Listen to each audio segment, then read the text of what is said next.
Ladies and gentlemen, welcome to a special presentation of Frankly Speaking Sports. And yesterday, lots of controversies been going on throughout the year, whether the referees are doing a good job, not doing a good job. Are they making the right calls? Are they not making the right calls? And yesterday was no different. Had a huge play in the Bills versus the Chiefs game in which Kadarius Toney was ruled offsides, which honestly, I believe he was offsides, but yet there was still lots and lots of controversy. And we have a very special guest for you, somebody that knows lots about officiating when it comes to the NFL. He's Rules Analyst for Fox Sports and Head of Officiating for the XFL. He also served as the NFL's Vice President of Officiating from 2013 to 2017. Let's welcome in Dean Blandino.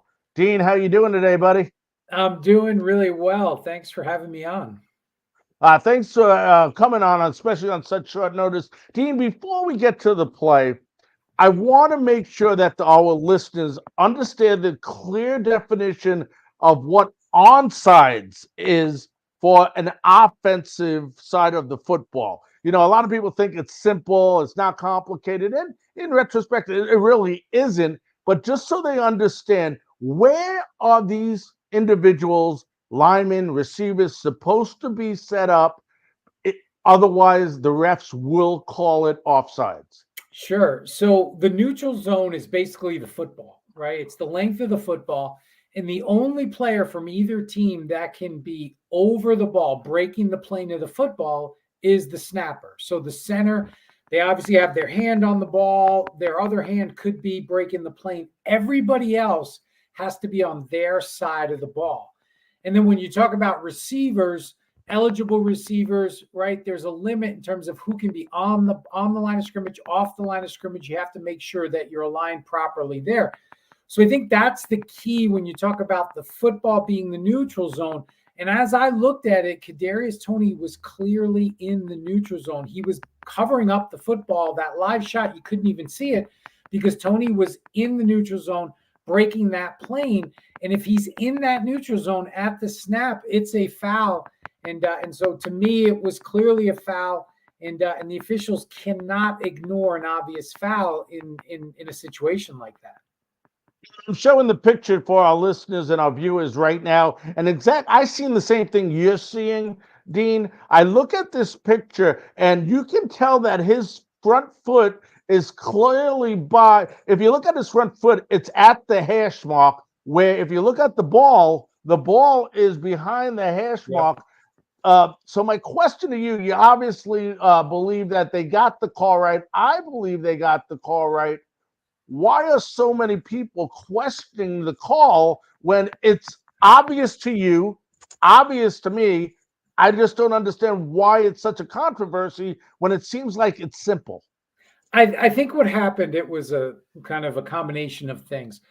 The play was an incredible play, right? When you watch, I mean, it's a play that I don't know if we'll ever see something like that again with Travis Kelce, because I didn't appear to be something that was designed. He just in the moment saw Toney threw a backward pass after he had caught the ball and ran, and he was already in field goal range. And then Toney catches the backward pass and scores what would have been the go-ahead touchdown. I think there's that. I think the fact that it's offensive offside, which is not a foul that has been called very often. You listen to Andy Reid. Andy said that he had never had that in any game that he ever coached. If you think about the Chiefs, the last time there was an offensive offside that the Chiefs had in a game, it was 2004. And this call has not been from 2015 to 2022. There were only 14 total in those years. But this year, it's been more of a point of emphasis. And really, it stems from the tush-push play, right? The brotherly shove, the play that the Eagles have made popular. And the officiating department has looked at that play and strictly enforced the line of scrimmage. And we've seen more offensive offsides called on that play. And really, it's bled over into other plays where now we're seeing receivers who are lined up offside, whereas maybe in the past, they would have let that go. They're strictly enforcing it. And I think those combination of things, the magnitude of the play, the incredible play that it was late in the game, a foul that you don't see called very often, I think that's what led people to kind of get into this debate. And certainly the reaction from Patrick Mahomes and the Chiefs, I think added to the controversy about this play. Yeah, and we're going to get into that in a moment because that's a great thing I want to talk about. But, one of the things I heard is, and I've been on the field before, obviously you've been on the field before, and a lot of times when a receiver sets up out, wide out, they look at the side judge and put their thumb up, and the side judge either goes, come back a little bit, or you're good. But what people don't realize, they don't have to give you a warning. Nothing in the rule book says they have to warn you before they actually throw a penalty. That's correct. And look, the thing with the warning is early in the game, especially with the tackles, if they're not up on the line of scrimmage, you'll warn when it's close. And so you warn the player, you warn the coach, and then after that you flag it. With the receivers, like you said, that's happening throughout the game. Typically they're positioned wider out toward the boundary. Tony was pretty tight to the formation in this situation. But a lot of times there's that communication. A lot of it's nonverbal where the receiver will look to the official. The official will put their foot down to represent their lead leg. Here's the line of scrimmage. Are you on or are you off? And the receiver can adjust to that. And there's that communication during the game. And so if the official acknowledges the player and says you're good, then there should be no flag. But if there is a situation where there's no acknowledgement, there's no communication between the official and the player, and it's clear and obvious and blatant that the player is in violation, then that flag is thrown. And that was the situation there. And you just want the officials to be consistent. If Tony had lined up incorrectly throughout the game and he wasn't getting called for it, then you don't want to turn around all of a sudden with a minute and a half to go and flag him. You have to be consistent during the game. But if you look at that one play, I mean, it's a foul. He's offside. He's clearly offside. And there was no acknowledgement, at least to my knowledge, of the official telling Tony that he was good in that situation. And you mentioned the behavior of Patrick Mahomes when he was on the sidelines, having to be restrained by other players, yelling at the side judge. How demeaning is that for referees, head of officiating, when they know in today's society it's going to be all over social media? So it's really giving a side judge who made the correct call look like he's done something drastically wrong in this game. And it's part of officiating. And I think people that get into officiating and they understand that a lot of it, no matter how good you are, every call you make, someone's going to be upset. But when you have someone like Patrick Mahomes, he's one of the faces of this league. And when he comes out so strongly, it's not great for the league, but I really do feel this is a guy that is so respected and such a good person. He doesn't complain about officiating. I really feel like this was a combination of the Packers game the previous week, and now where there was some controversial and a big time missed defensive pass interference call that would have benefited the Chiefs.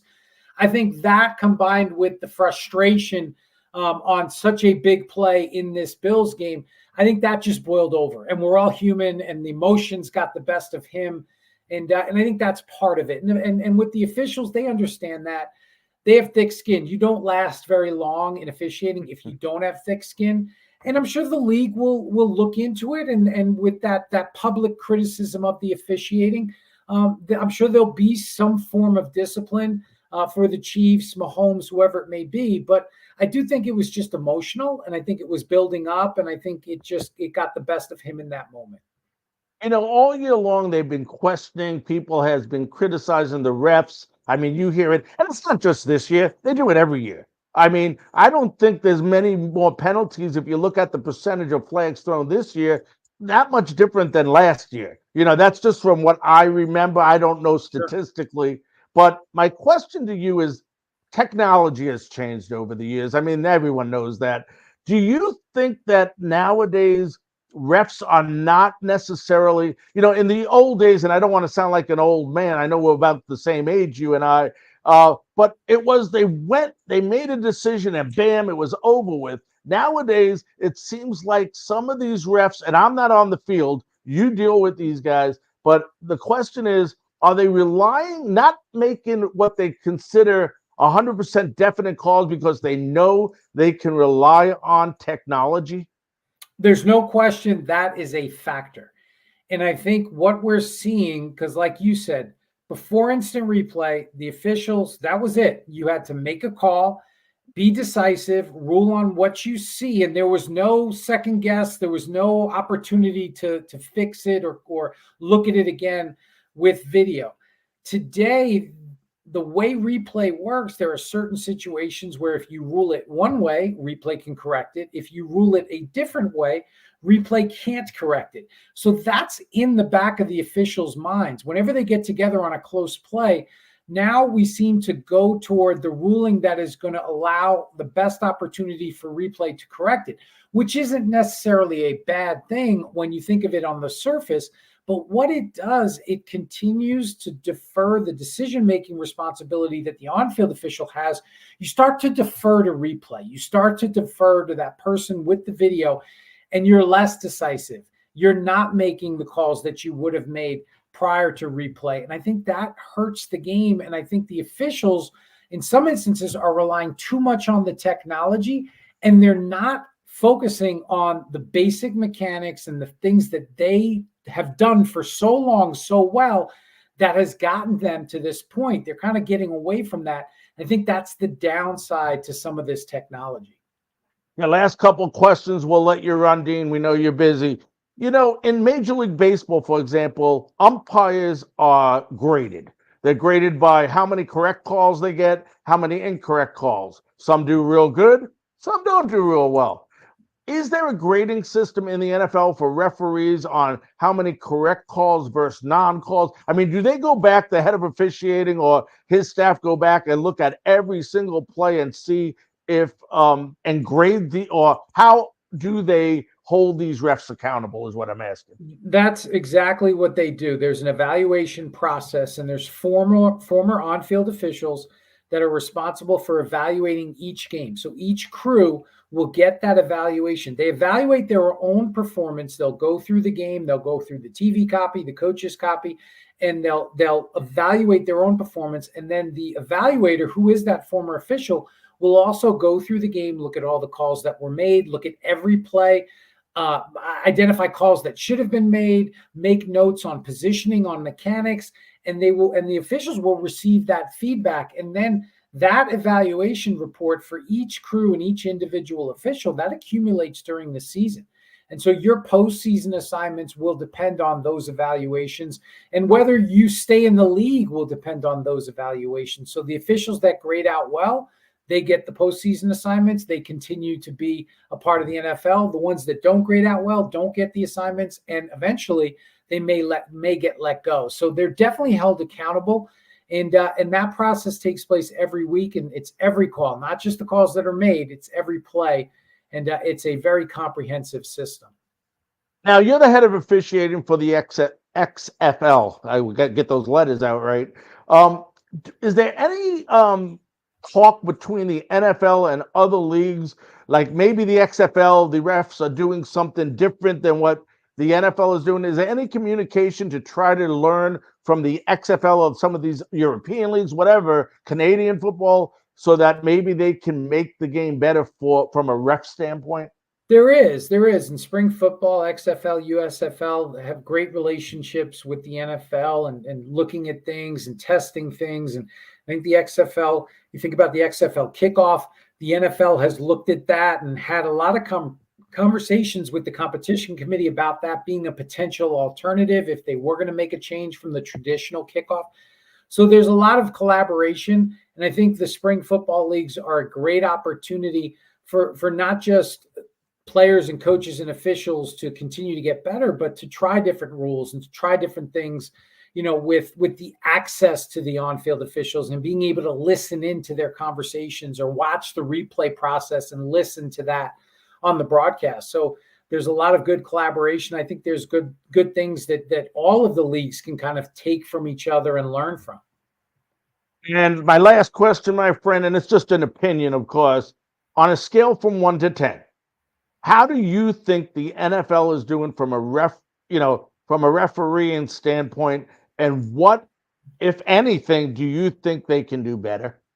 Well, I would say that, and I've heard this before, right? The officiating has never been worse, and a lot of times that's just a standard. And during my 25 years in officiating, you'll hear that from time to time, and we're hearing that now. I do feel like we are somewhat at a crossroads. We talked earlier about that technology. I think right now it's probably, I think there's a lot of room for improvement. If I was going to say 1 to 10, I mean, it's never going to be a 10. It's never going to be a 1. It's probably somewhere between, 6 and 7. The officials are really good. There's a disconnect between what we see on TV and what they see. They see it once, full speed from their perspective. We get to see it 5 or 6 different times, slow motion. So they're really, really good, above 90% in terms of accuracy. But I think there's areas for improvement, consistency, right? Let's get these big calls. Let's not miss big calls in critical situations. And then allow the technology to help where it can. Keep it limited. Let the officials officiate the game. But then on the big calls, the game-changing calls late in the game, whatever it may be, let technology help. And I think a combination of those things will help the NFL and help the officiating. Dean, I do want to throw one thing because you made a great point there. And it may sound crazy, but I want to get your opinion on it. Should maybe instant replay not be used until the fourth quarter of a game? It's a good conversation to have. And what we did in the XFL is we opened up, last 5 minutes of the game. If there was any obvious error with a significant impact on the game, we would allow ourselves to look at that again. And I think, again, you've got to keep it limited because we all understand there's coaches, players, and officials that affect the outcome of games. But officials are the only ones that are expected to be perfect. And officials are going to miss calls. It just happens. And with 12 minutes to go in the first quarter, there's a lot of time to overcome an incorrect call. But with 30 seconds to go in the fourth quarter, there's not a lot of time to overcome that incorrect call. So I think adding replay, adding an opportunity to correct some obvious mistakes late in the game, I think that makes sense because those are going to have a bigger impact than things that happen earlier in the game.